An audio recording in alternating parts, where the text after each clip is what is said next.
important to understand the brain? Why does that even matter in early childhood? Development. You think? I mean, Development. I think so because you know, for me, like milestone development, you don't know what to expect from each child at their level, at their age. And sometimes kids may be delayed, but you can always look into the reason why they're delayed. Or, you know, when you do see signs, you can let the parent or the caregiver to know, or talk to a doctor to see what's going on. Mm-hmm. That's my perspective. Absolutely. Do What they else? actually run tests on the brain? Like, Yes, neurologists. for instance, if you see your kid do something and it's not normal, and you go get them tested, they test the brain. They will just do screening and asking questions and have a checklist of behaviors that they should see. But I want to say it's a PET scan, right? That, Yes, it is. And another thing is assessment. It's like you say normal, you mean normal. Like it's not normal. You put it okay. Yeah. They use Yeah. do assessment. but they'll do the brain scans if it's something really serious. Yeah, like, Otherwise, what would make you get to that point? I would think that it would have to be something that is, Consistent for one. They do it all the time. I think. or if Something it, yes, something medically, brain tumors, stuff like that. Yeah. Yeah. So I always write stuff down. If you see something that's different, make sure you document it. And then you can date it, and then you see it again, and you just always write stuff down. And then go back to it correct. That's what I do. But our kids do learn different, develop different. Showed out this day. December 20th. Yeah.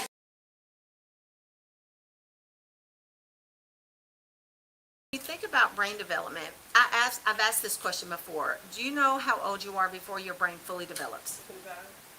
17. 17? Yeah, 25? Between 25 and 30. that's And the last part of your brain to develop is your frontal lobe. And we're going to talk about the lobes of the brain in just a few minutes. So when you think about your frontal lobe is your decision-making skills, your rational thinking. So when we have these teenagers making these crazy decisions, it's because their frontal lobe is not developed. Yes. So when you think about if you think about your brain fully developing between 25 and 30, and I think sometimes it may take a little bit longer for some people too,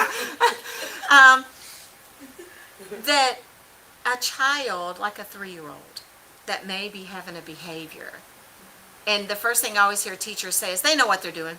Yeah. They don't. They don't. Because and we're going to talk about this as well, they're in the emotional part of their brain. They're not in that rational part. So the frontal lobe is rational. It's your rational thinking, yeah, and your decision-making skills. So they really don't have that. So if you think about it too, as we age, our decisions become better, right? Yes. That's why. Yes. Yeah. Now that's not to say that we can't work to help our babies develop their frontal lobe so that they can make decisions Yeah. earlier in life, rational decisions earlier in life, because we can. Absolutely. So I gave you all some handouts. We're going to first talk about the parts of the brain.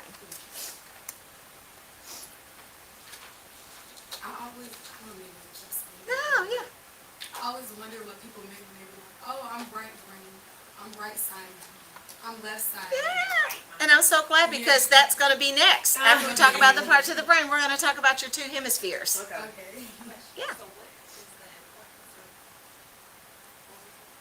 The frontal lobe. No. You said the question you started off with was Why is the brain, why is understanding brain development important? Yeah. So when we understand brain development, we're not expecting our children to be at a developmental level that they're not. So a 5-year-old that hits their friend, they're not hitting they're hitting their friend because it's an emotional response and it's a communication response. It's not, I'm just going to hit you because I want to hit you. Yeah. They don't have the cognitive ability to do that. So, and if they don't understand feelings yet, if they've never been taught to regulate, self-regulate, and express themselves, it's going to come out in behaviors instead. Kicking, spitting, biting, Biting, throwing exactly. things, tantrums. That now with my 5-year-old. Yes, She fighting everybody in the house. yes, She don't care. I be yes. like, but I still wonder, like, you gotta know. She doesn't. She She don't- just no, I'm knows. saying She don't be caring. Everybody's walking around with scratches on their face from her. She just knows that she doesn't have the words to say, I don't like I don't like that. I don't want you in my space. I don't want you.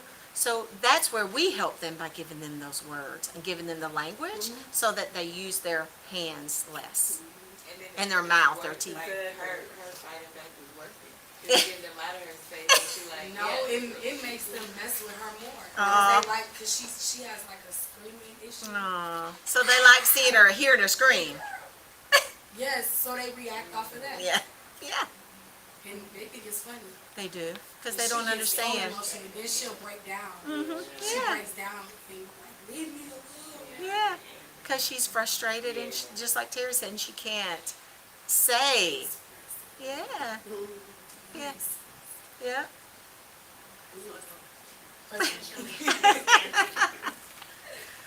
Helping to understand the child's behavior. Development can help. So what I try to help students to understand is there's a root cause for everything. So it's not that children are doing things just because. Children don't hit just because. They don't bite just because. They don't spit just because. They do those things because they're trying to express themselves in a way because they don't have the words. And so when we understand where they should be with their brain development, where they should be with their temperament, where their developmental milestones fall, then we can better support them in giving them the tools that they need to be successful. We're not expecting them to be at a place that they're not. And we do sometimes because we forget what it was like to be 5. Way. Right? I'm very far removed from 5. So we, as adults, aren't always able to identify with, and it takes understanding to know why the root causes of behaviors. And if we don't have that understanding, then we're not going to be able to figure that out. So understanding how the brain develops gives us another piece of the puzzle in where children should be developmentally.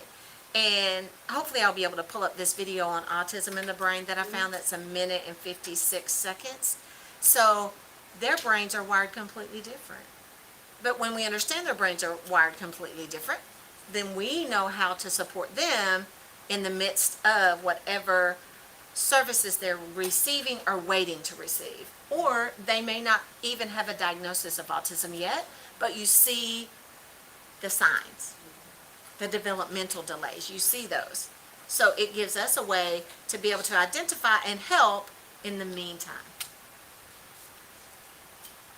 So the first part of the brain to develop is your brain stem. So the brain stem is at the very bottom, underneath the cerebellum. So your brain stem is the very first part of your brain to develop. And so that is your basic survival functions: breathing, heartbeat, digestion. And these are your functions that are essential to survival. That's what your brainstem does. You said controls breathing, digestion. Heartbeat and digestion. And it is it's those survival functions. And if you think about it, you don't have to think about whether or not you're breathing. You don't have to think about whether or not your heart is beating. That communication is coming from your brain.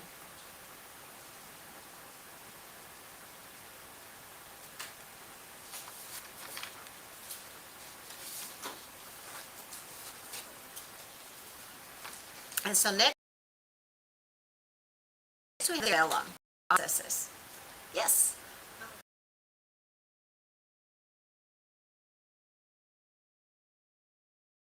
Think, heartbeat, digest.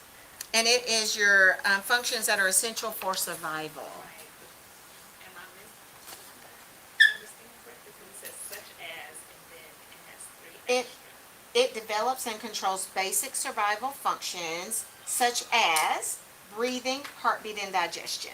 Oh, okay, I put it backwards. That's okay. However, it makes sense to you all. It does not matter. Okay, so control Mhm. functions such as Yes. breathing and digestion. Yep.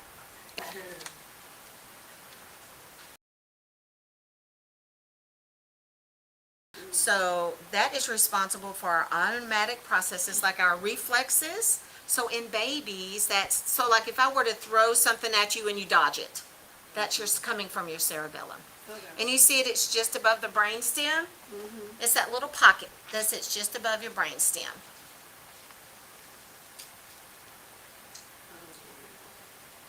And what was that word you said, automatic? Automatic processes and reflexes, such as sucking or blinking, and it also controls things like your balance, your body movement, and grasping. Balance, body movement, and grasping. And it's responsible for your automatic processes and reflexes, such as sucking or blinking. Most time we refer to as instinct. Like, Yes, right. That's it. Such as sucking. Blinking. And if I throw something at you and you dodge it, that's your cerebellum working. It's coming.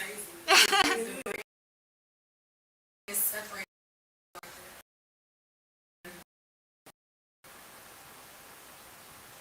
Brain to develop during pregnancy is the limbic system. And that is, and we're going to have on one of our slides, it's going to show the interior of the limbic system.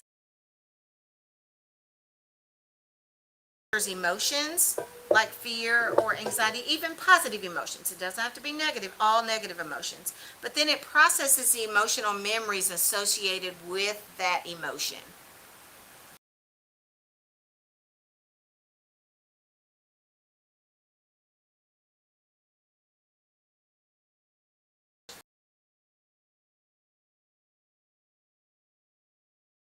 Of your limbic system. The second one, but in the first one where they had the put it in the projector and it was the memory that came up. Yeah, it's really awesome. It's really good. It's so good. Yeah. Emily is so good. Yeah.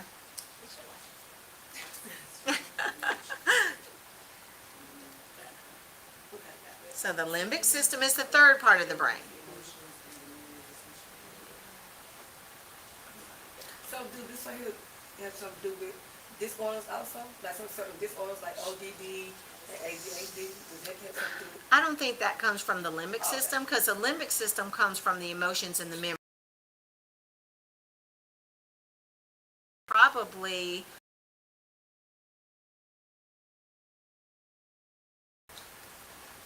depending on if there's language involved, that's your temporal lobe. Yeah. So then the fourth part of the brain to develop is and that's all those folds. And that's the outermost layer of the brain. And that is the most advanced part of the brain. And I was listening as Terry was sharing that you learned, will you say that again, Terry, that what you learned about the brain? Every time you learn a wrinkle, Mm-hmm. and then the other our brains have the capacity to store as much information as every book in a large library. What we have know in a lifetime, the brain space information. So that feels a lot. Our brain is a library. Yeah. With a million trillion books. Yeah. Yeah, so what we'll learn within our lifetime, like the brain has a way more to absorb than older. So our brain is, well, I'm 32, so my brain is pretty cool.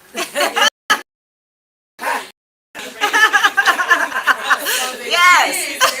Right. What? And about, and I'll have to ask, Right.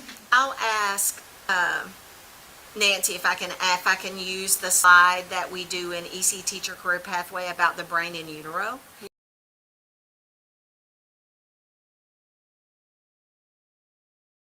Then the folds develop. So even within the womb, Mm-hmm. the baby is like Mhm. wrinkles. Wow. Mm-hmm. Because the baby is born, because as your brain starts to process, then there's connections being created. So the baby's born having connections, brain connections. Right.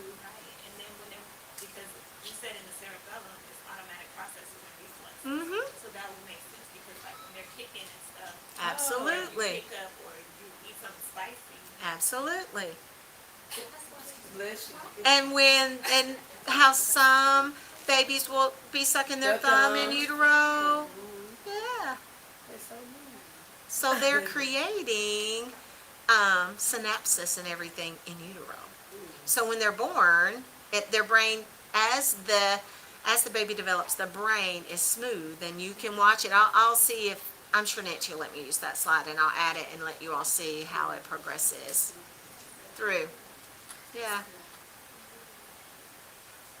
And so the cerebral cortex is responsible for thinking, sensing, reasoning, decision-making, and conscious action.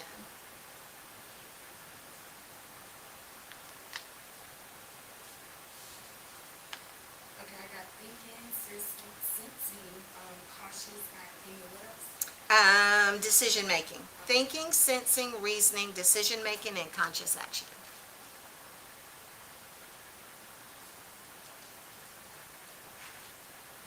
So with this, it's out of the puzzles and things like that, we use our brain. Mhm. Start thinking because of this. Absolutely. Okay. Well, and you wanna, it's kind of like how we talked about developing the whole child. So we're gonna see how every activity impacts every lobe. Oh, okay. So you can't isolate, say, oh, I'm gonna develop the frontal lobe today. Everything's connected, you know? Yeah. How people are just, well, we're gonna write our numbers. We're gonna memorize our numbers. Yeah. Instead of giving them something that's gonna stimulate also all lobes of their brain. Okay. So when we talked about those learning domains and how all of just an activity as simple as blocks, it crosses, so same thing with brain development. A simple activity of music and movement stimulates all 4 lobes of the brain. Sensory, anything that's sensory. Interesting. Yeah. So the brain gets tired because kids get overstimulated real quick. There you have it. Think about us. We can get overstimulated. Yes. And when we have that mental fatigue, oh my gosh, I thought too much today. I don't need to do that. Yeah. Absolutely. Our senses also trigger. Yes. Yes. Yep. Because I'm like, how you said, just something as simple as building blocks. You could touch on all 5 of your senses doing that. You would have the brain going crazy too. Absolutely. So like with autistic kids, certain, their brain is different, right? Yes. So one part might not work. It might So be. that one part that is working is overstimulated. And their brain, like she said, is. And they're just shut I Yeah. know that earlier, so you want to talk about that, so show a video on that, right? I have a video that I'm going to show you all. May I ask about the 2 different parts about the limbic system? Sure. Because on my notes I put that the limbic system registers emotion. I'll skip ahead a slide. Uh, So this is your limbic system. Inside your brain, this is your limbic system. Yeah, it's okay. We don't mind. No, we can skip ahead. And then we'll do the hemispheres. Okay. And so when you are looking at your limbic system,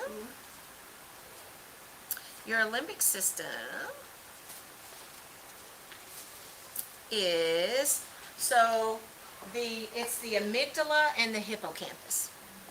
So I want to say that the amygdala is the lighter yellow part and the hippocampus is the darker part.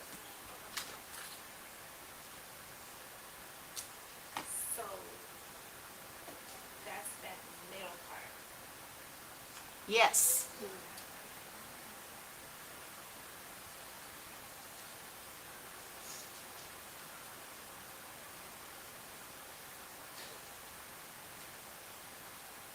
Now, you said the lighting yellow part is what? I want to make sure I'm telling you all right. Actually, I had it backwards. This red part here is the amygdala, and the hippocampus is here. Okay.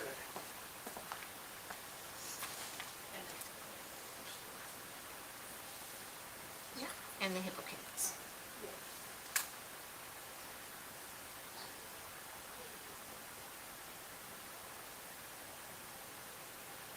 This may be off topic, but I heard when you hit your head, you bleed quicker on your head because the blood is thinner up there.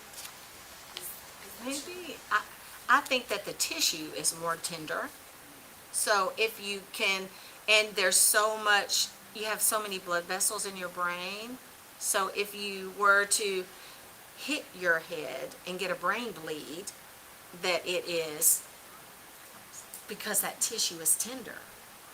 That's what, all over, your whole brain is tender. So have you guys ever known anyone that, we're just gonna skip all the way around, that, anyone that's been in a car accident and hit the top of their head and had motor issues? Yeah, I actually worked with when I was in the dental field, Mm-hmm, a guy, he was a motorcycle rider, mm-hmm, and he was normal. Like, we went to dental school and everything together. Yeah. It just, we connected because he was from Jersey and I'm from Jersey. mm-hmm. So we connected. He was normal. He got into that accident. He could not, like, it took him months to walk. He had 2 brain surgeries. Yeah. And even still after the surgeries, his whole lifestyle was paralyzed. But he could talk. But when he talked, it was like slower. He would drag his words. But he used to, his memory was stuck on the dental office. So he used to come in and visit us. And Yeah. every time we used to cry because it was just like, dang, this ain't even him. Yeah. And the motor movements come, your parietal lobe is at the top of your head. And that is your motor development. And so when people have had accidents and have hit the top of their head and have motor issues, it's because their parietal lobe, which controls that. Yeah.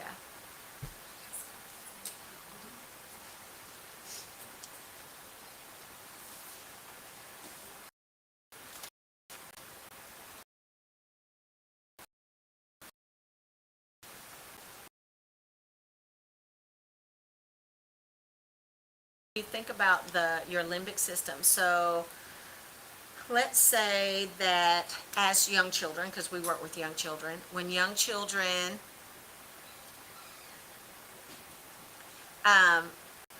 get stung by something, then they think everything that flies is a bee or a mosquito, or a mosquito is a bee. That is your hippocampus, partially because they have that fear from the sting, processing the memory. So then every time something that comes around, it's going to sting them, it's going to bite them, it's going to, because they've stored that. Yeah. Yeah, I'm keeping my eye out. There, yeah, there are some homeless people that are in this area, so one of them was just going through the parking lot. Yeah.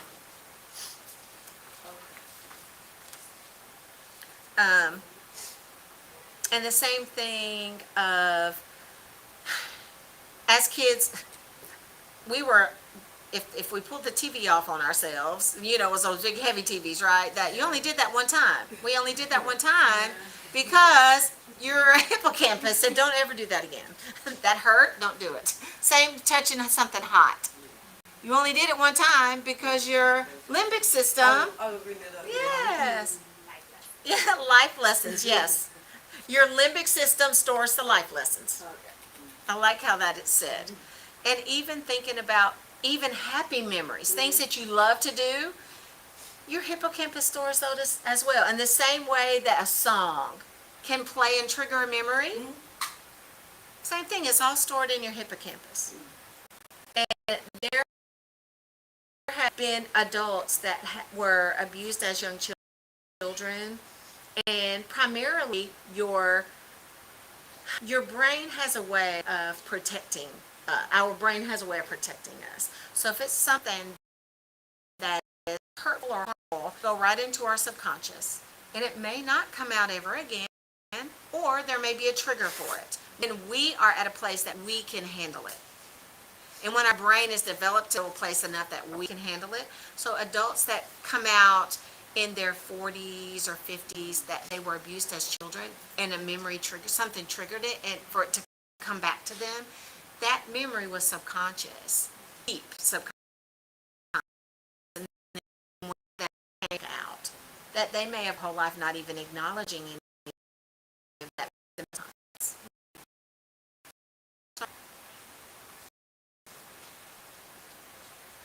But the limbic system is definitely your emotions and memories.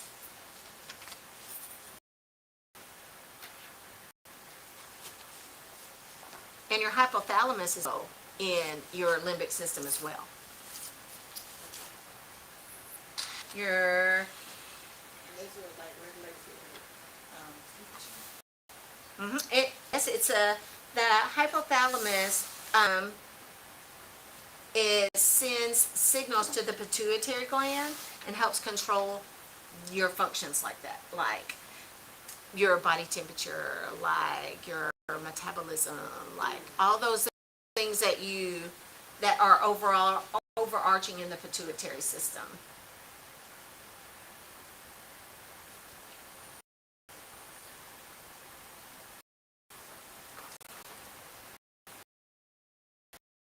And they also call the emotional brain.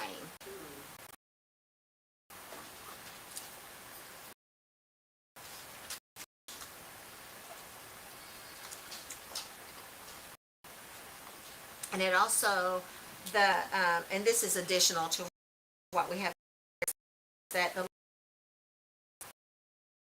function, according to, right, is to process a memory while also dealing with sexual stimulation and learning, behavior, motivation, long-term memory. Is also related to the limbic system, as well as your other lobes too. And it says what can cause damage to the limbic system? Chronic stress. Chronic stress, the wrong kinds of sensory input, or a severely deprived developmental environment. Children that are homeless on the street for years at a time. They're going to be in a different place emotionally, right? Mm-hmm. Yeah, and that's in your limbic system. Terry? They did those studies on kid nurseries when they were born, the ones that got held. Yes, in Russia.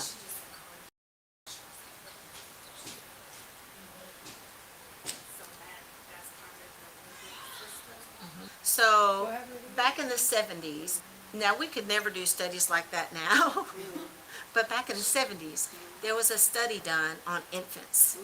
And there were infants that were loved and held and talked to when they were fed and their diapers changed. And then there was a group of children that were not picked up, that were not looked on, that were not cared for really, other than just your basic feeding, changing, no talking, no interaction. And some of those babies died. What? Failure to thrive, they died. Because we are all sensory beings, right? And so children explore and do all kinds of things. That's how they learn. And if you are just in your crib all day long, you don't ever get out. Think about adults as well that lose their will to live, that end up in like a quadriplegic or something like that, where that was never before what was there, or my uncle, he was a diabetic from a young age, and into his adulthood, into his 40s, he had they've had him on some kind of medication, and he had a stroke in his spinal cord. and he could not walk. And, yep, and he could not walk. And so he lost the will to live. And from the point of time that he became paralyzed, and he just started becoming, never leaving this bed. And within, I would say, 6 months of that. Yeah. Yeah.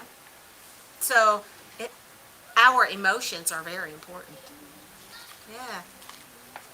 That's like a married couple, been together Mhm. 40 years. The wife Yes. dies. 2 weeks later, my God, because that's what happened with my grandma. Actually, she wanted to be with him. She was just so hurt. She Mhm. was passed away. Yeah. And just natural causes. Yep. Yep. So now I'm going to take us back to the hemispheres. So your brain is divided into 4 lobes and 2 hemispheres. So you have the left hemisphere and the right hemisphere. Typically, if you are right-handed, you are left-brained. You are right-brained. That can use both hands. Their hemispheres communicate very well together. And so if you are left-brained, that is the specific details of things. So if you are, like for me, I'm very left-brained. I walk in and I see dirty windows, dirty vents, I see clutter, I see all of those things first, and then I go out and see big picture.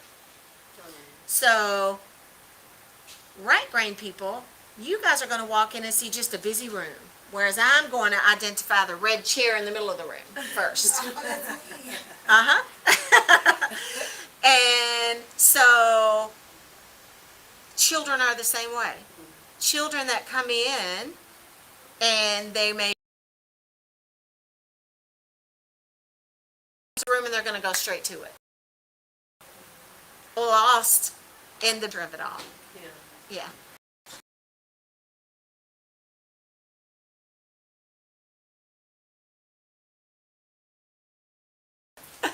And there's a band of fibers that go between your 2 lobes. That is the corpus callosum.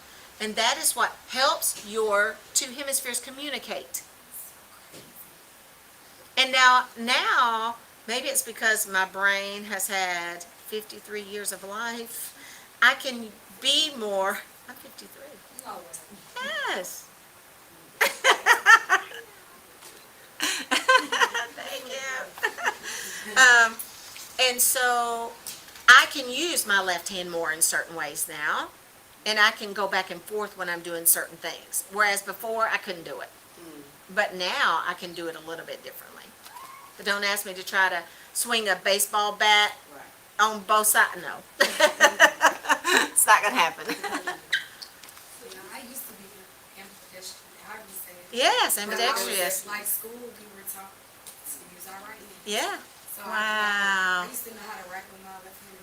Wow. But now, as an adult, I do everything with my left hand. See, that was your natural inclination, was your left hand. Yeah. Wow. That's so inside out too. Yeah. I had this as one part. You said these bands of fibers. Uh-huh. And they had those bands, they would pluck them. Ah. And they said that made up their moral compass. Sense of self, yes, that. So I wonder if that. So good. I heard it wasn't good. That's why I didn't. Aww. I didn't watch it. All my kids did. You had it working? I kept hearing it was so good. The second one. It was good though. I liked it. I liked it a lot. I heard it was good for adults, but kids weren't really interested. They did. I just put on the age of the kid, the age of what he is now. Like a 2-3-year-old. They're not understand it. Oh yeah. My baby, like, she can't watch movies. Like, she do not. Sit down, focus. Bands of fibers. It's me. I'm trying to So we'll have to ask, we'll have to look up, where is your moral compass in your Yeah. brain? Yeah, that's kind of what it was in the movie. The like the things that she was going through, it would be like a string that appeared, and then like Joy was kind of like choosing what strings to make the sense of self, and she realized that that's not really good, and then anxiety kind of took over her sense of self. So when anxiety took over her sense of self, it started like being all crooked and stuff. Yeah. And when she was making decisions, it would go back to her sense of self, but because it was being ran by anxiety, it was all like Yeah, anxiety. Yeah. And Joy had to stop anxiety from like just ruling her mind. Like she had to like calm down. And then she was telling anxiety like, we cannot decide who she is. Like she has to decide. It was a good movie. Yeah, and I think that's why it resonated with a lot of adults, because we don't realize how debilitating anxiety can be. And like in that moment, anxiety was just running around, and they were like trying to get it to stop, but anxiety couldn't even stop because she was having an anxiety attack. And so it was just about like anxiety realizing that she can't rule all the emotions right. And Joy had to like realize she can't rule all of it too. So when it got to her sense of self, it was everybody that made her who she was. It was really good. It made you look at like the way we think a little differently, animated style. Like it makes you think like, and even if you think about, it's all of our experiences, just like the movie that make us who we are. right. Good, bad, or indifferent. Yeah. And it's just so wild to think like, obviously Riley's like, in her preteens, and that's a lot. That's when you get like your sense of self and who you are. So like being past that stage and then looking back like, dang, that memory is why I feel like this about that, Yeah. And then trying to form it where it's like, okay, I may have been like Riley, she kept where she was a good friend, and the bad friend memory was overriding the good friend memory. But it's like you can be both. Like you have like what is the word? Like no one's just one set way. Right. Yeah. So like sometimes you can be a bad friend, but you don't have to stay a bad friend. Right. Yeah. And it says, I asked what part of the moral compass lies in a part of the brain called the right temporoparietal junction. Because your lobes cross both hemispheres. So this is the right temporal parietal junction, it said. The right temple, right? Parietal junction.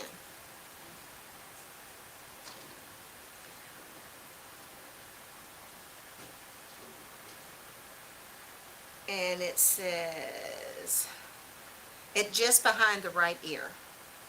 That's where, because your temporal lobe is across the back, and your parietal lobe is like right here. So they cross. So it's at the junction of the parietal lobe and the temporal lobe is what it says. And when we talk about what those lobes do, yeah.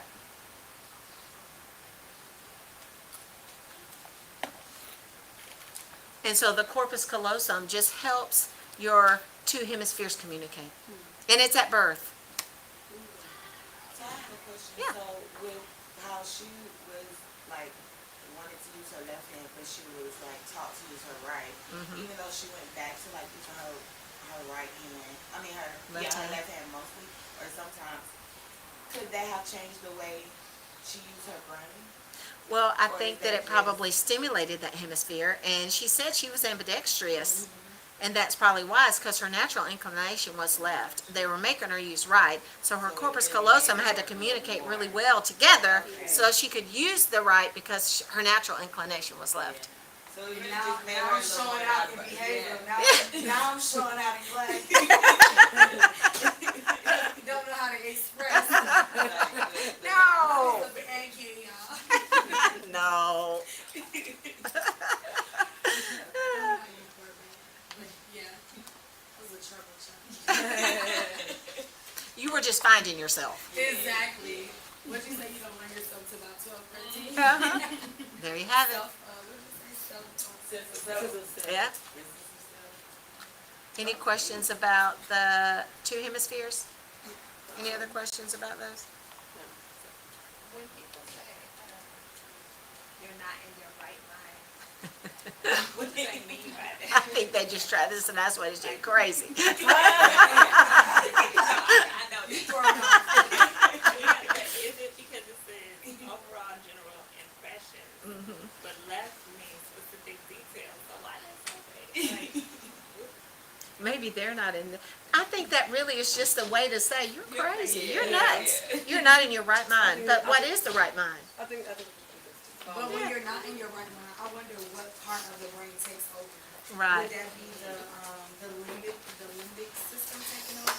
Maybe it just depends. Yeah, depending on what the situation is. Absolutely. Our automatic process is the cerebral. Right. Oh no, that's limbic system. When I think when people,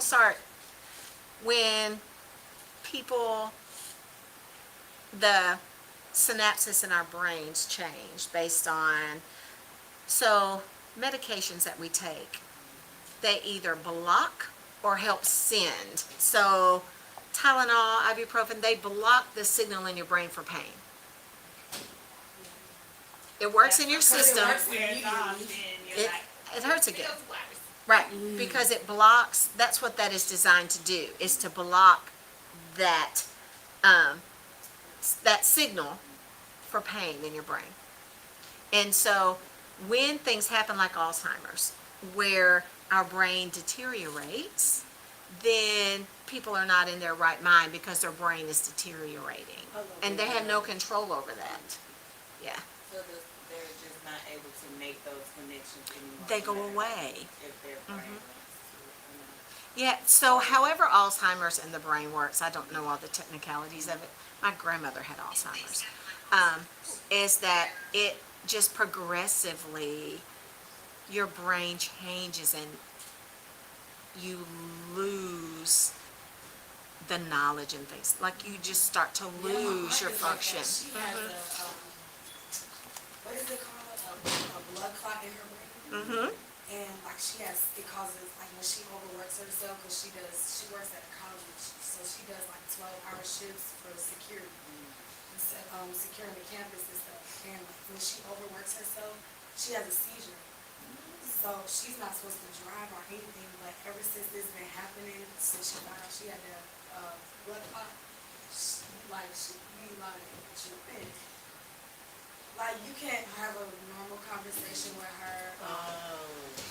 You might be having a conversation with her and she'll like just stop talking and be focused on something else. That's scary, though. She'll pour a juice, something to drink, and then go do something else and forgot she poured a cup of juice and left the picture out on the, So just is that little like, stuff. so what is exactly that? Is that like the connections not being made?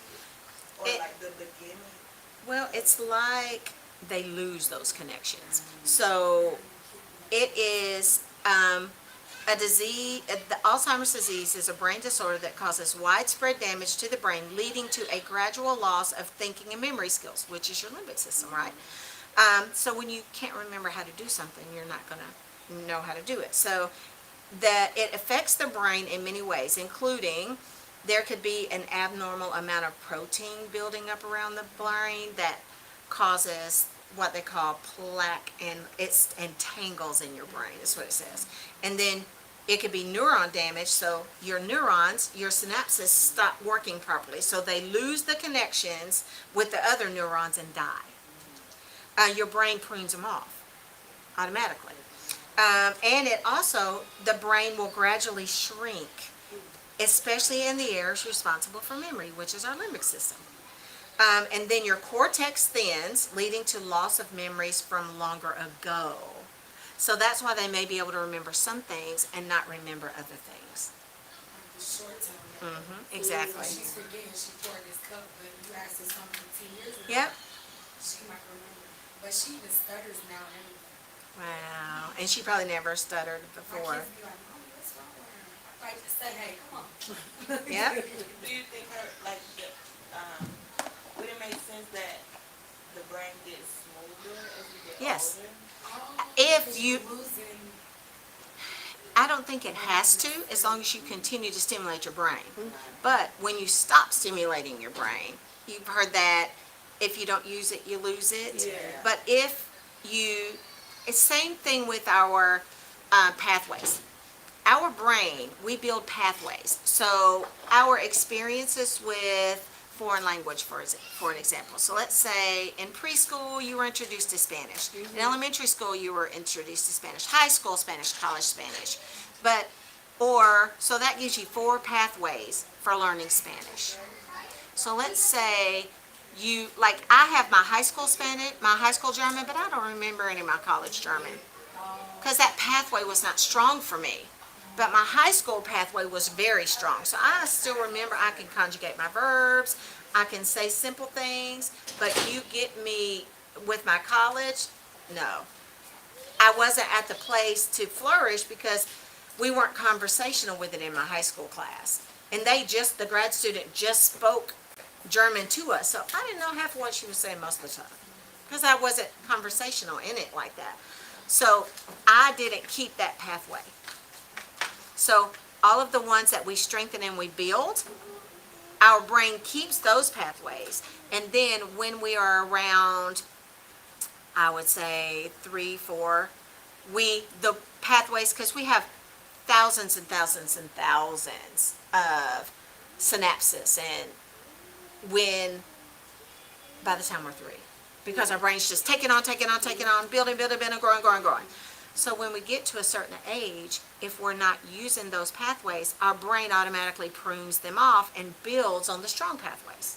Doesn't say you can't rebuild a pathway, but your brain is going to gravitate to the stronger pathways. You may have 2 strong pathways. You may have had 5. You may still have 2 strong ones and 3 not so strong. Those 3 are going to be pruned away from your brain.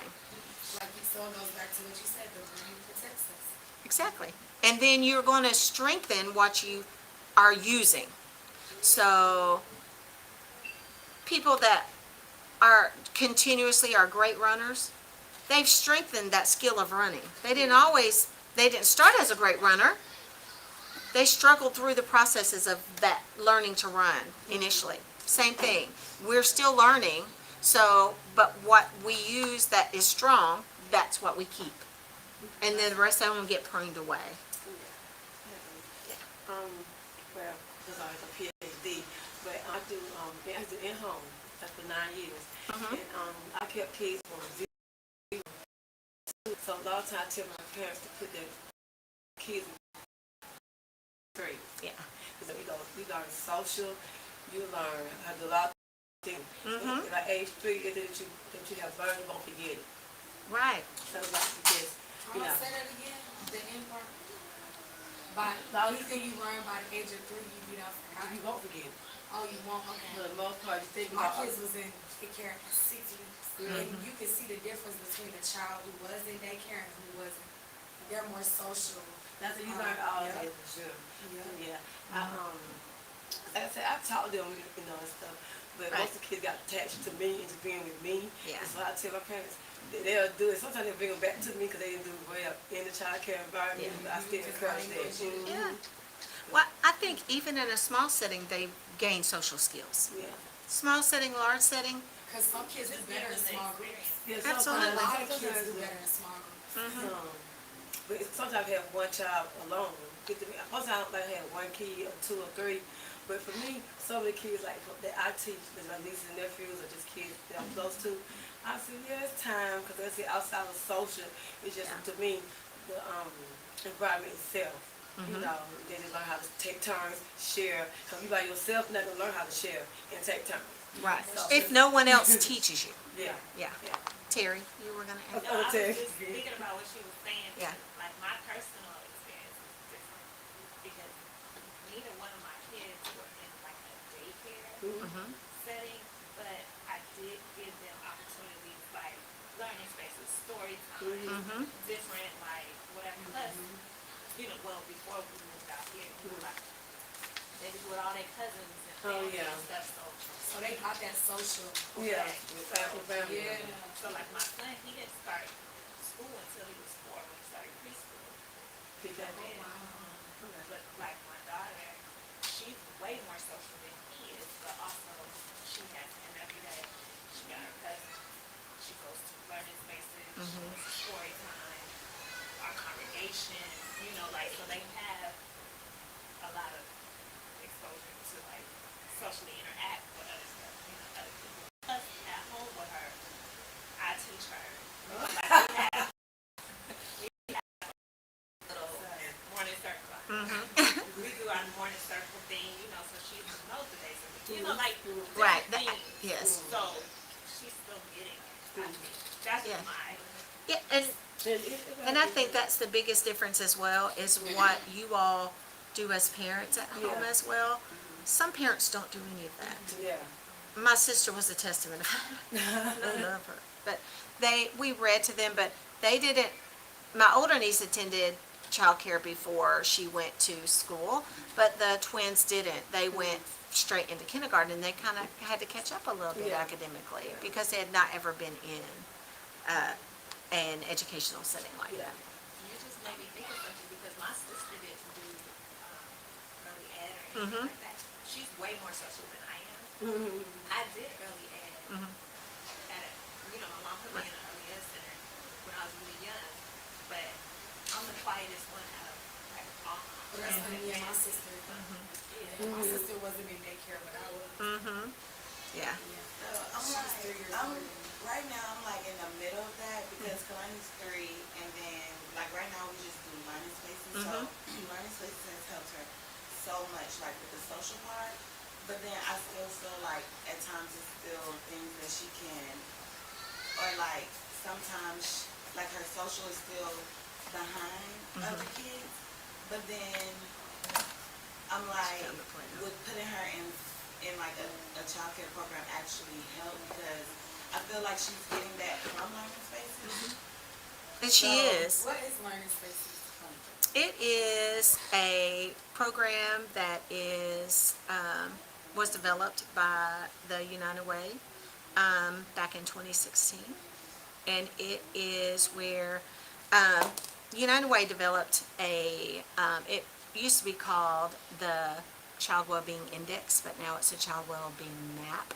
And they worked to gather data on which communities, where were the families and children thriving. And in communities where they weren't thriving and needed extra support, they put in learning spaces. And so it is primarily in libraries, but we also have it in churches and rec centers, and it's really been expanding a lot over the past year. And it is a two-generational approach, so they work with the parents and the children at the same time, and it's free to the community because it's grant funded.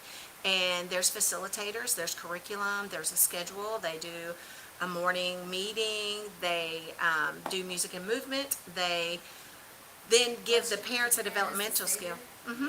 The parents stay, and they work with the parents and the children at the same time. Yeah. And it's birth to 5 all in the same space. So it's only 2 hours and y'all try to.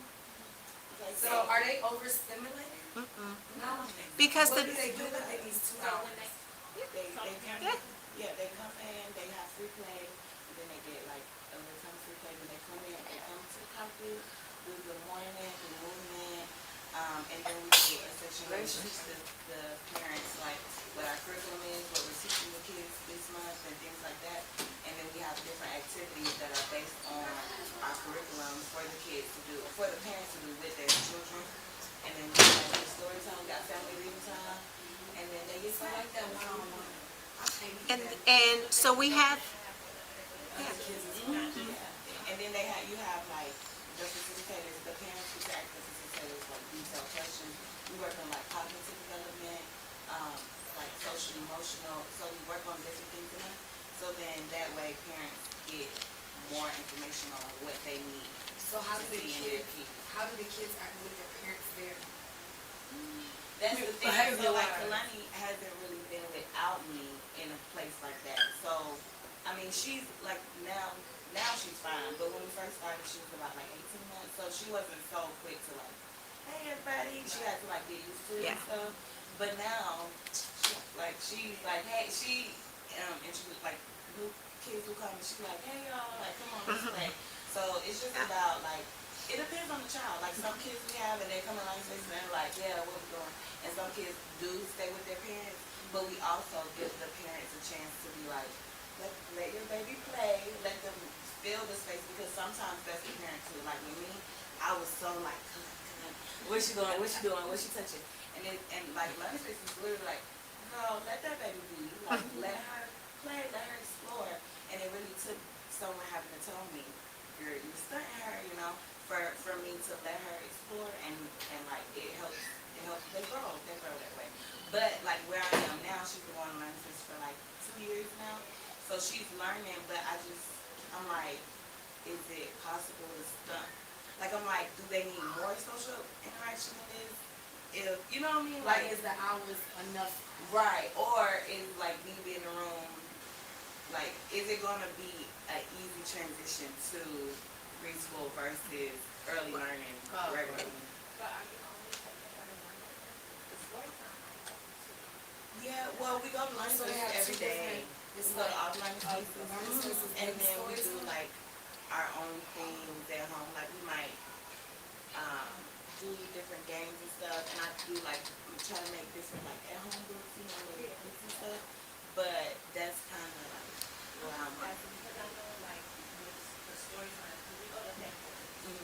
and when they come in, it's only for an hour, you know, but when they come in, they do the reading and they have to say, like, is it like who's here today? And my name is, like, Yeah. and then they go into the routine. And after that, they have the replay. Yeah. Yeah. They really do encourage like language. Mhm.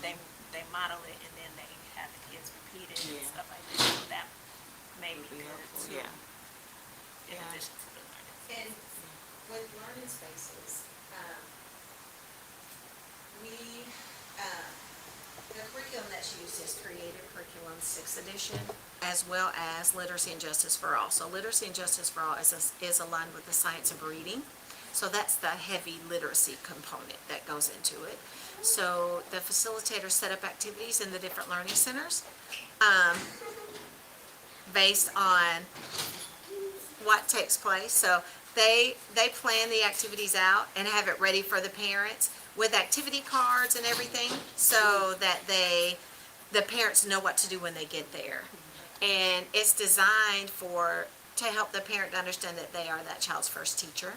And because it's free to the community, they can go, we have parents that go to a learning space every day of the week in lieu of going to a formalized child care program, because that may not be what they want to do at that time. It may be, as we have one dad that is a stay-at-home dad and mom's a doctor, and so dad is the primary caregiver during the day. And so this child is getting ready to go into school, but they don't want him to, but he's going to go to a private school, so they have to get him in when he can get in to go on up through the grades. So, yeah. And a lot of the children will stay until they turn 4 and then go into like a pre-K program or something like that. And the parents will bring their siblings. They really get high quality interactions, so it doesn't, you can have low quality interactions all day and do nothing. You can have 2 hours of high quality and do more in those 2 hours of high quality than you can do in a whole day of low quality. So it just depends on the level of quality that they're getting. Yeah.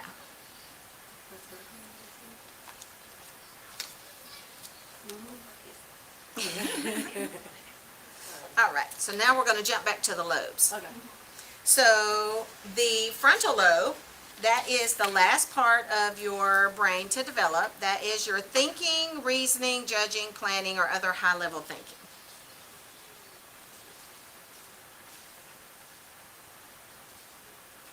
So that's thinking, reasoning, judging, planning, and other high-level thinking.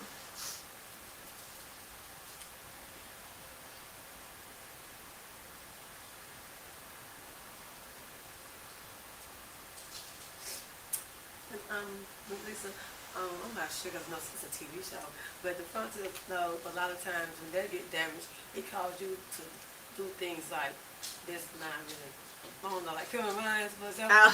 The lady ended up, doing like being a serial killer pretty much, but just started doing stuff and not realizing, like a car accident. It was actually her fault, but she blamed the other person because she just blamed her. And so they're telling her, you had your frontal lobe was damaged in an accident and stuff like that. So that's really true. About the frontal It can lobe? be, because if you have your frontal lobe damaged, you may not think clearly. You may not make rational decisions. Yeah, that was telling her. Yeah, that. that's why our young children, they might do something and you're going, what? Yeah. That's why it's always two sides to a story. Absolutely. People don't think alike. Right. That is true. Their frontal lobes are different. Exactly. Exactly. And so the temporal lobe, that is, and you see the frontal lobe is in purple. The temporal lobe is blue. So the temporal lobe is actually behind your ears. Crosses behind your ears.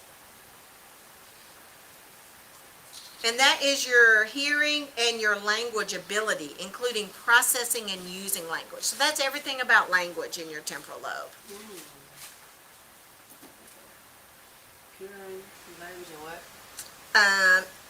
Processing and using language.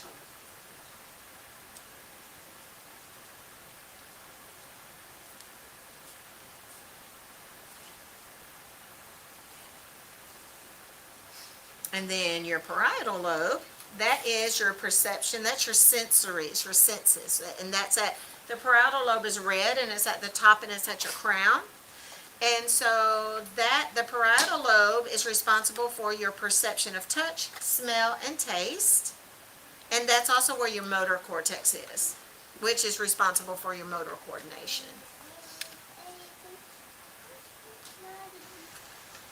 Your perception of touch, smell, and taste. And it's your motor cortex, which is responsible for your motor coordination.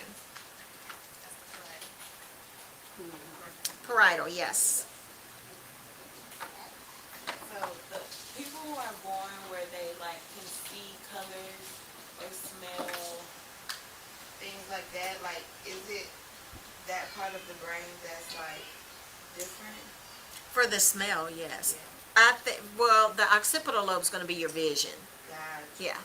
The occipital lobe is your brain's vision center. And that's how you process all visual information.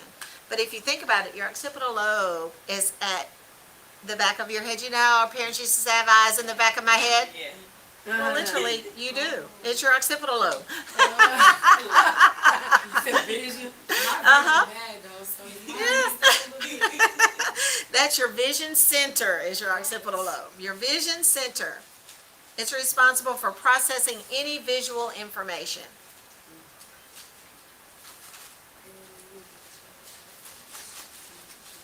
Mm-hmm.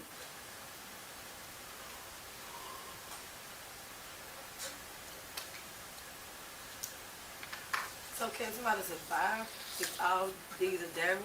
All these 4 parts of the brain? Of course, because you see individuals that have had severe brain damage and are still alive.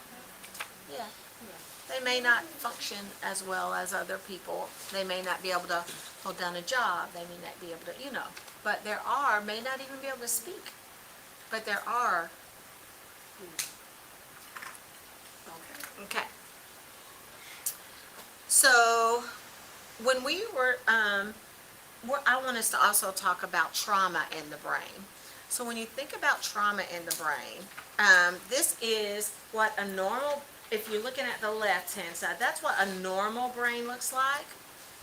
And then if you're looking at the right side, that is what an abused brain. Someone that has had chronic, either mental or physical abuse. So what are the differences that you see in those two pictures? it's a lot of red.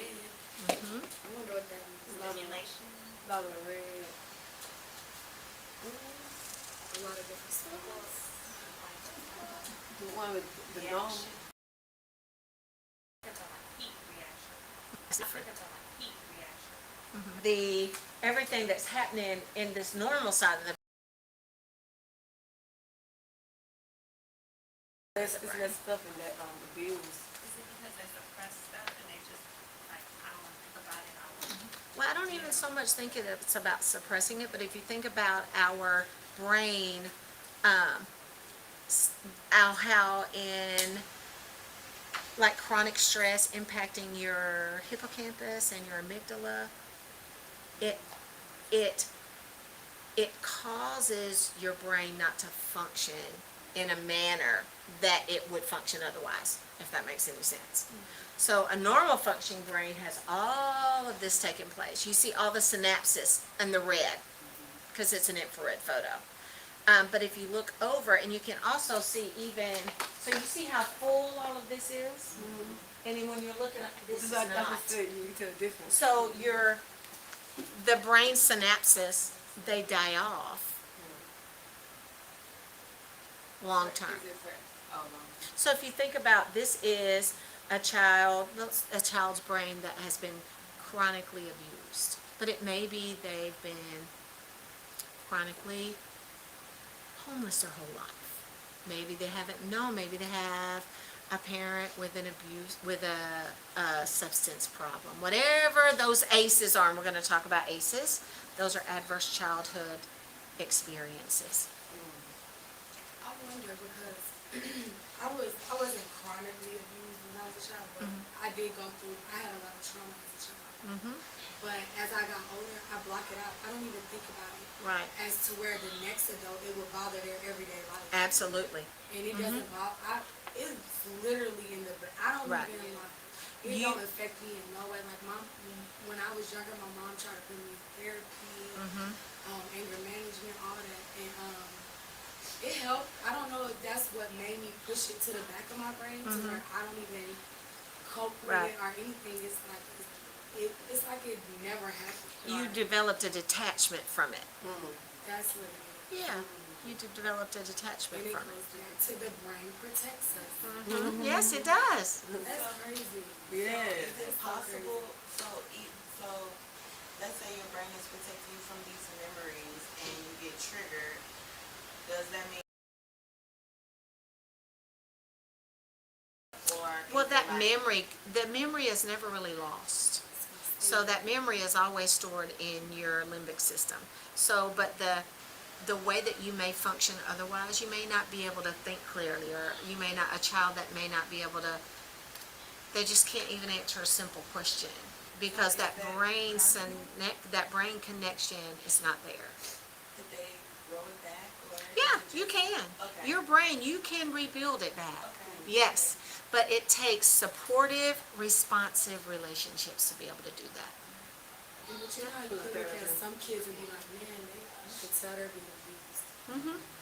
Yeah. Is it because their brain is, that emotion part of the brain is kicking in and it's wonder. Probably it could be a variety of things. So you will be able to see it in their whole demeanor.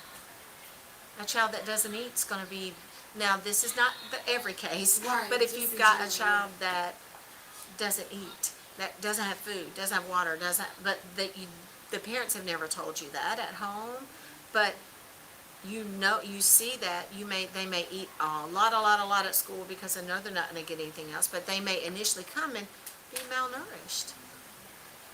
Yeah. I think about the children in Haiti that are malnourished. They have worms. They have all kinds of things wrong. They have distended stomachs because they're not nourished. They're not healthy in that manner.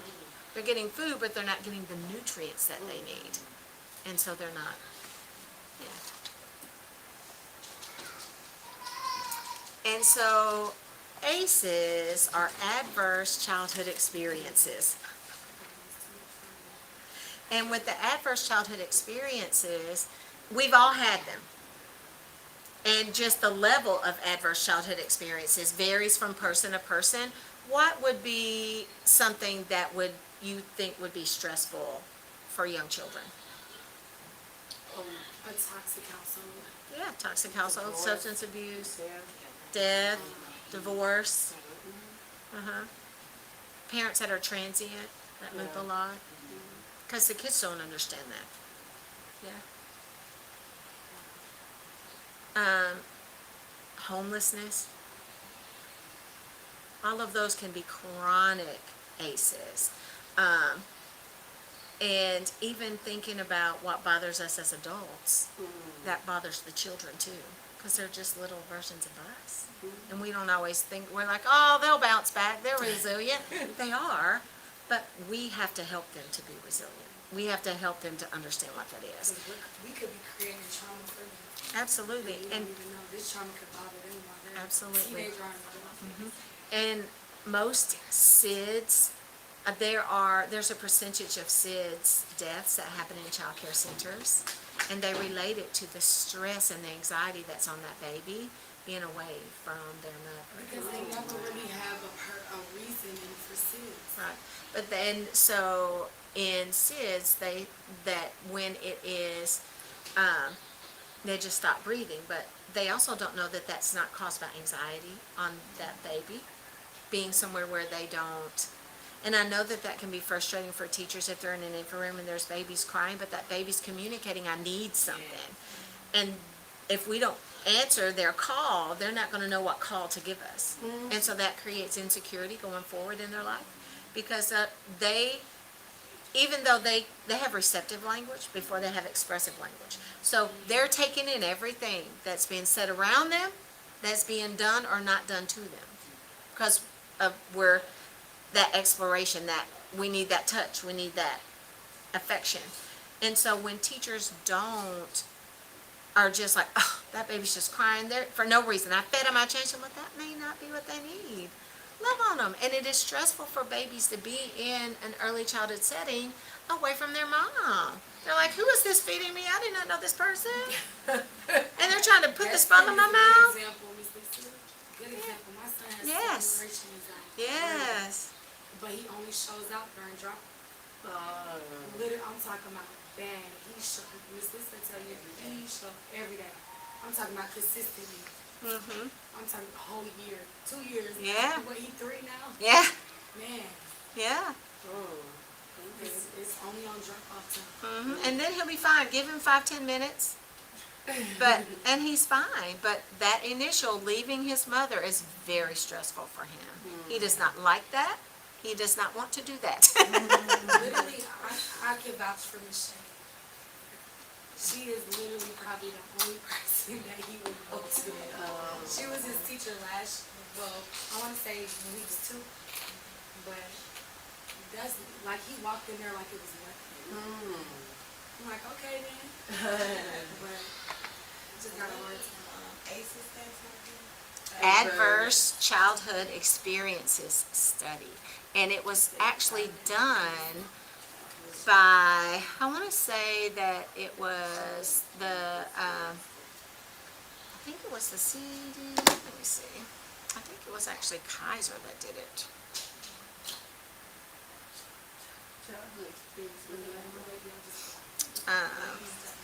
It was the CDC and Kaiser that did the original study.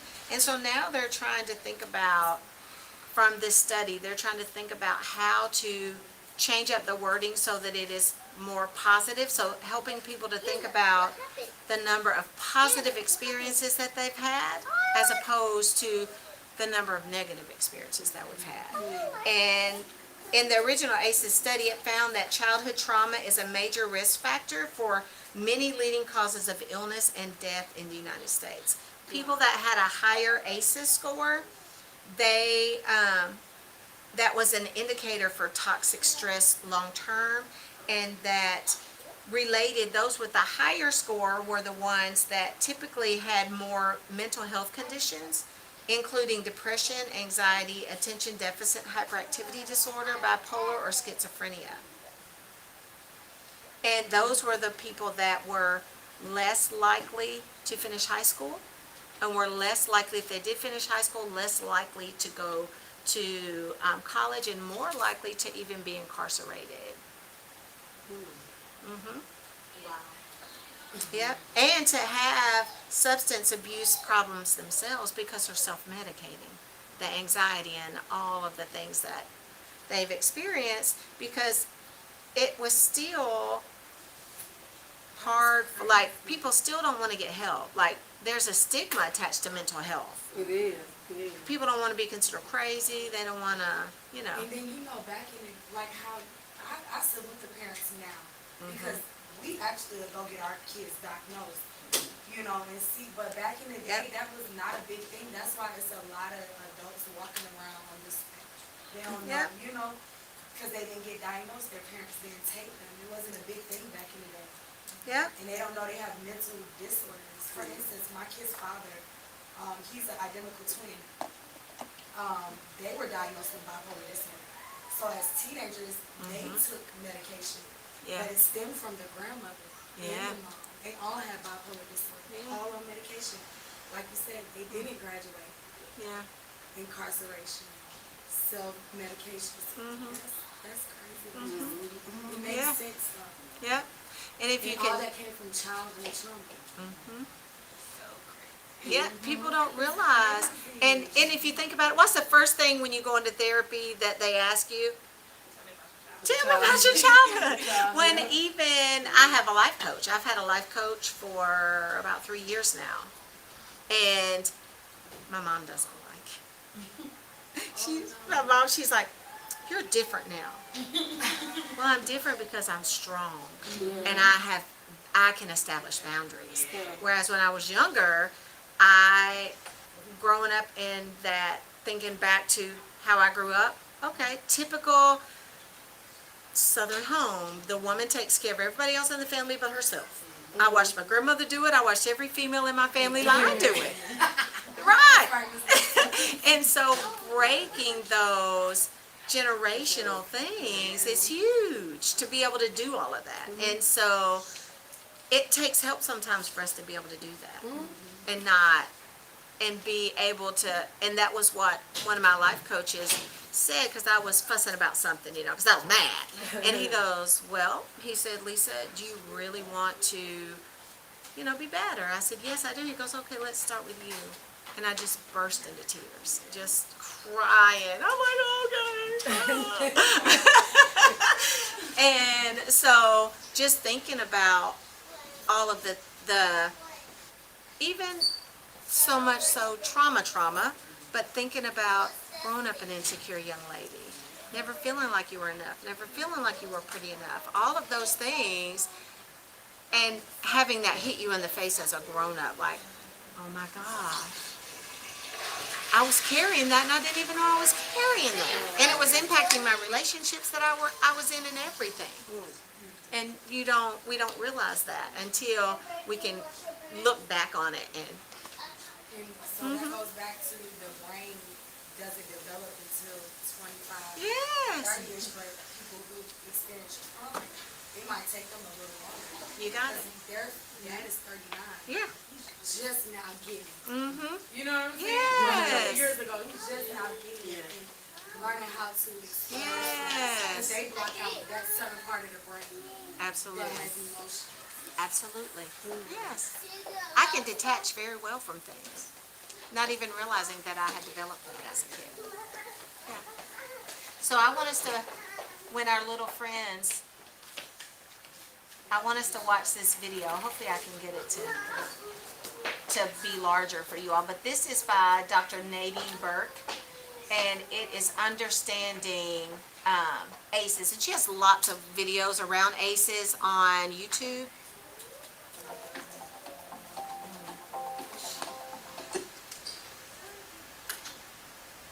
The term ACEs stands for Adverse Childhood Experiences. And these are stressful or traumatic experiences that happen in childhood that can increase the risk for significant health, mental health, and behavioral consequences later in life. They really come from a big landmark research study that was done by the CDC in Kaiser now more than 20 years ago, in which they asked adults about their history of 10 categories, And these include physical, emotional, or sexual abuse, physical,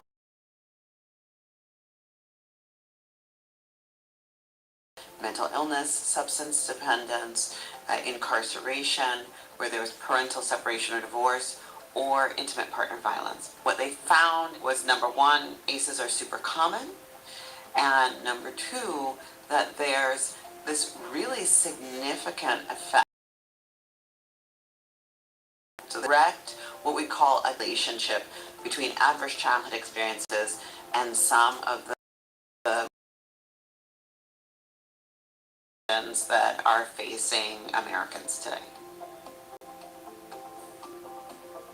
2/3 of individuals had experienced at least one, and 1 in 8 folks had experienced 4 or more. When we talk about how many of us have experienced ACEs, what we see is that ACEs impact every community, every demographic group, but it impacts our vulnerable communities in a disproportionate level.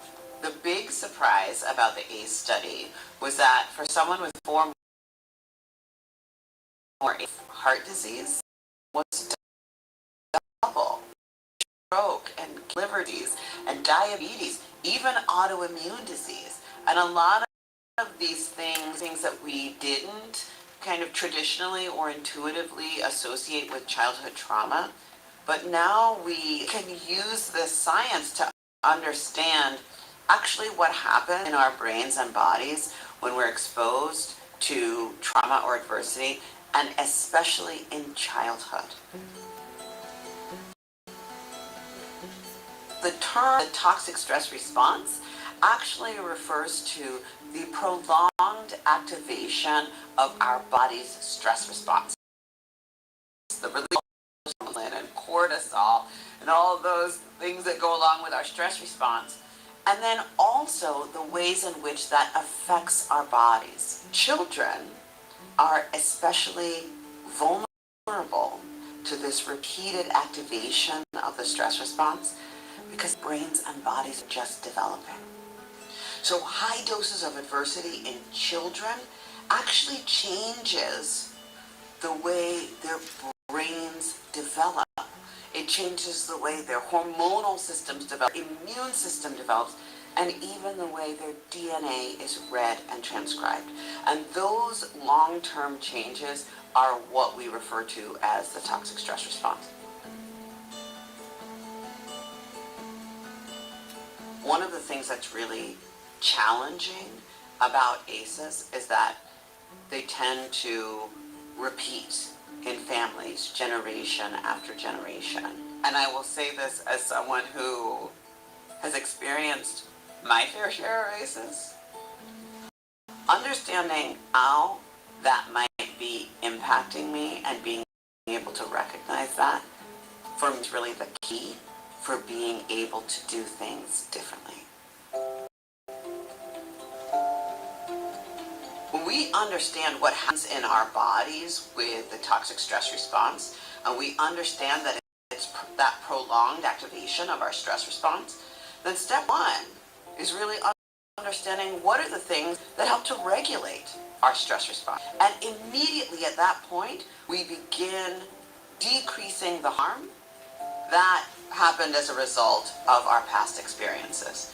So things like mindfulness, right? Meditation, spending time in nature, mental health interventions, regular exercise, nutritional strategies, and my favorite, healthy relationships.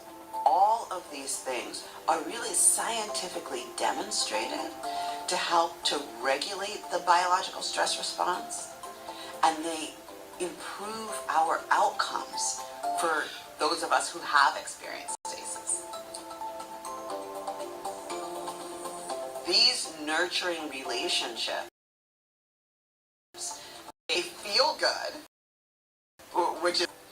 but they literally change our energy. We have stable and nurturing relationships. It improves our neurologic functioning, it improves our hormonal regulation, It improves our immune functioning, and these social supports are critical part of healing. If we all understand our role in being a source of buffering care to a young person in need, that is truly transformative.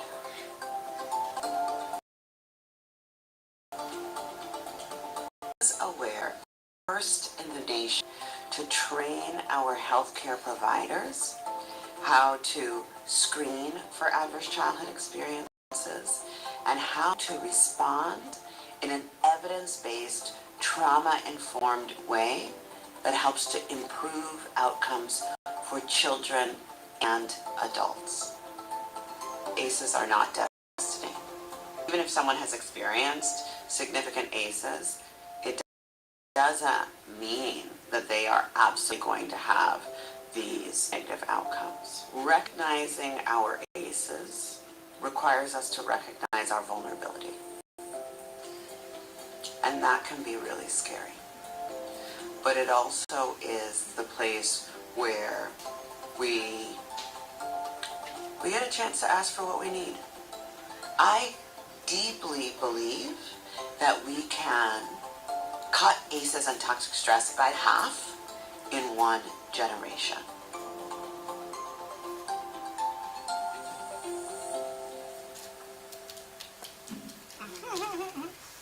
Isn't that such a great video?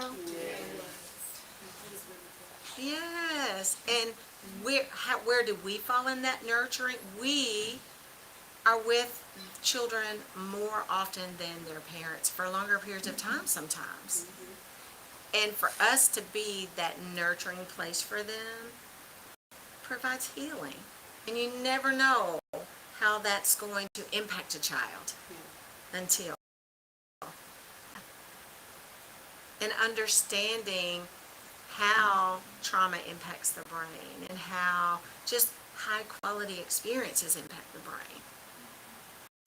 Because we want to farther, build a good foundation for them to keep moving and growing into their healthiest self. And the foundations that they're giving in the first 5 years of life stay. Yeah. I always laugh and say I didn't develop my fine motor skills because my handwriting's terrible. So, but for us to be able to be caring, be nurturing, and be that for a child, and understanding that a foster child having behaviors, it's not because they want to have those behaviors. They're having them because of the stress and trauma in their life. Yeah, like for instance, a couple years back, my oldest is 10, we were going through some changes. You know, I wouldn't say homeless, but we were living in a hotel. And her teacher was being mean to her. Yeah. And it was affecting her really bad. So I had to, go up to the school and talk to the teacher, like, you don't know Right. what she's going through. Mm-hmm. I might not see how it's affecting her because I'm with her all day, but you are. Mm-hmm. And your actions and your ways are affecting her. Mm-hmm. And she doesn't feel safe here. Right. So, And I think about too, in childcare settings where they're strict, do we need routine? Yes. Yeah. Do we need consistency? Yes. But I understand that some programs have a cutoff time, that you cannot come after a certain cutoff time. Well, okay, but how does that help the child not get to be at school that day? Because mom might have overslept. Or now that child may not eat as well as they would have eaten had they been at school. But understanding that children that may not have diapers. I had a teacher come to me the other day and she's like, Ms. Lisa, we keep asking for pull-ups, we keep asking for pull-ups. I said, okay. I said, here, I have some extras. I said, take these. I said, because that baby, and this was in a different, another classroom, but that, it's not that babies may not have pull-ups. So we are not gonna penalize the baby. And they're like, well, they can buy the, candy and chips and stuff for the party. I said, but can't you buy that with EBT? You can't buy diapers with EBT. Exactly, you ain't thinking. Mm-mm, you can't. And then she went, oh. I said, so you said something twice. I said, we have extras. I said, so use the extras. When we run out of extras, that's why we always try to keep extras. Yeah. So that parents, it's not the child's fault. That's why we don't do a cutoff time. It's not the child's fault. Yeah. That, you know, and you want to punish a child that arrives late to a Georgia pre-K classroom. Well, it's not, the child can't drive themselves there. So why penalize the child? It's not the child's fault. I had, I came in late this week, and the day before, the child's mother pulled me to the side and asked me, hey, can I get the rest of his pull-ups? I don't get paid till Friday. Yeah. Go ahead and take them. I came in the next day, and, I don't open up my class, so they were giving me, the teacher who was in there was giving me an update. Hey, so-and-so doesn't have any diapers. I'm about to go call his mom. Hey, don't, because yesterday, I don't think they have any. Yeah. Because yesterday she said she took the rest out. I have extra. They're right here at the bottom. I'm talking about the packs. Yeah. Get extra. Why you gonna bother them all? Right. So when we can understand those things, then we help provide a more nurturing environment for that child. And maybe we can mitigate some of that stress that is happening. Because a lot of parents look at us as we're almost like their backbone. And I can speak from a parent's and teacher's perspective. I depend a lot on Leapfrog. Like, I wouldn't know what I would do without Leapfrog. And I'm just being honest. Like, seriously, my oldest is 10. They've been in there for forever, since she was 2. Yeah. So they help me out a lot. Just anything. And it's been times where I wasn't able to feed them, but hey, I'm finna drop them off at Leapfrog, and guess what? I know they get fed. Yeah. I know they get a snack and everything. When we have, It takes a village. I've been in early childhood for 30 years, but I've been in this community for 10. And it took me a few years to understand the community, because we hear about under-resourced communities, food deserts. Well, that's this community. We have failing elementary schools, and that before they took the letter scores offline, they were all an F, except for Hateville Charter was a C. So you have children, and we've had guns and book bags. We've had all kinds of things. And so we've had the owners of Leapfrog have helped families with hotel stays because they were homeless and they were waiting for a voucher to come through or something else to come through. They've helped them with housing. We've fed multiple people where I had a parent that would say, hey, Ms. Lisa, I don't have anything. Can you send me something? Sure, we'll send you something.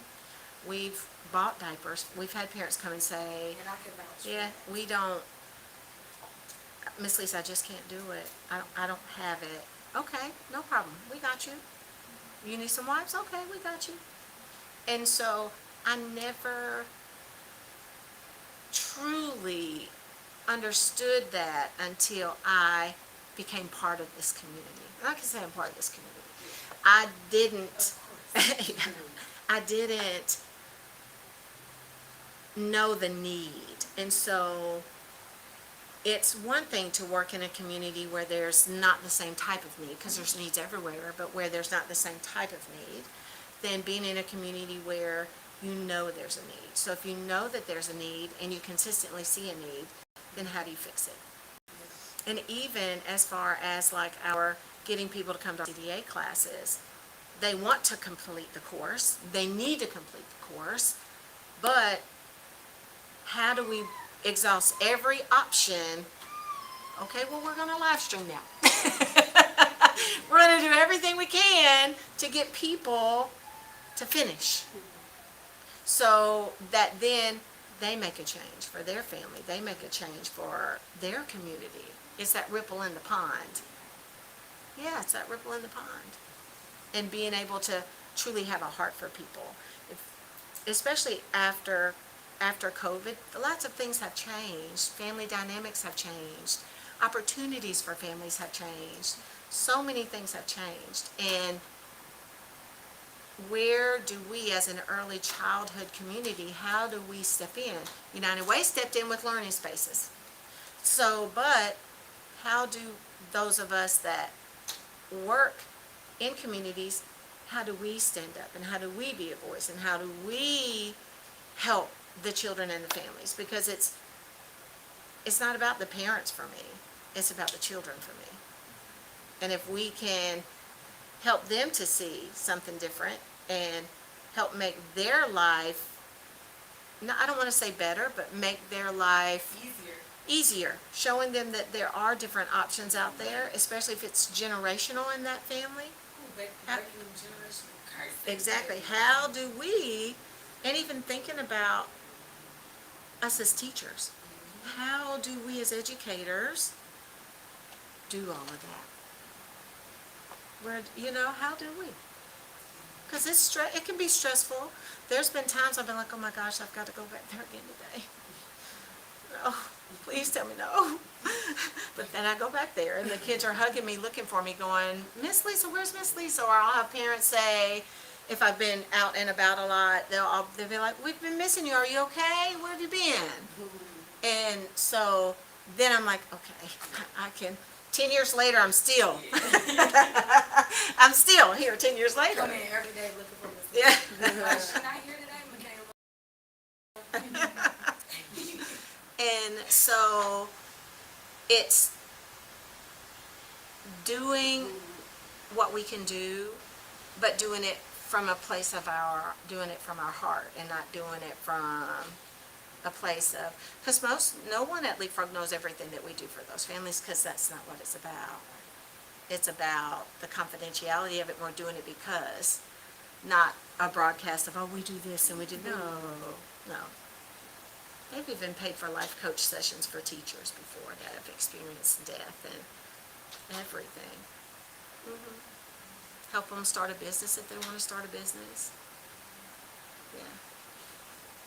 So finding where we can leave our best imprint and footprint across. And it's rewarding. So as a teacher, Yeah. you show that love to that one student and you get that compliment from that parent to the director or someone above you. It's so rewarding. When at the end of the day, when all your students are hugging you, saying, let's be like, Yeah. whatever you guys say. But Yeah. you know, just, it's so rewarding. Yes. It's just so rewarding. Yeah. You get And lots they're of happy to love. come to class. Like, it's so rewarding. And when you see them like that and that they're happy, when we can be that bright spot. And here's another slide of a brain that has been abused with trauma. And then I say a brain that's been abused, a brain that's experienced trauma, and then a naturally developing brain. So if you just if I just wanted to go get a PET scan now, could they see, be like, oh Yeah. that's so crazy. They can't. Well, and even if you think about it, how they say our bodies, we make ourselves sick sometimes. So, and just where we're carrying all the stress. So I am going through probably about 15 years ago, I developed a thyroid problem.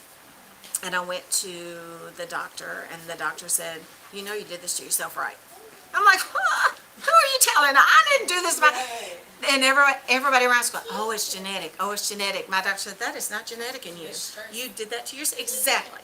I was owning a business and working a full-time job at the same time.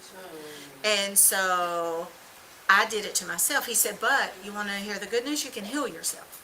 I was like,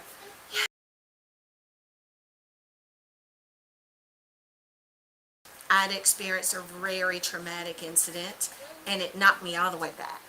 And it took me a while to figure out what had happened. And I went back to Progressive Medical, who's a functional integrated medicine clinic. And so my body was showing signs of oxidative stress from everything that I've been carrying. And now, as a result, there was inflammation in my body. My gut's all out of whack. And now, over the past couple of years, I've developed nodules in my thyroid that was already not performing the way that it should. So I did all that to that traumatic event that I'd experienced in my work. Through all of that, threw me just like, and it took me a while to realize. And then when I realized, it was like, wow. So now I'm working on fixing it all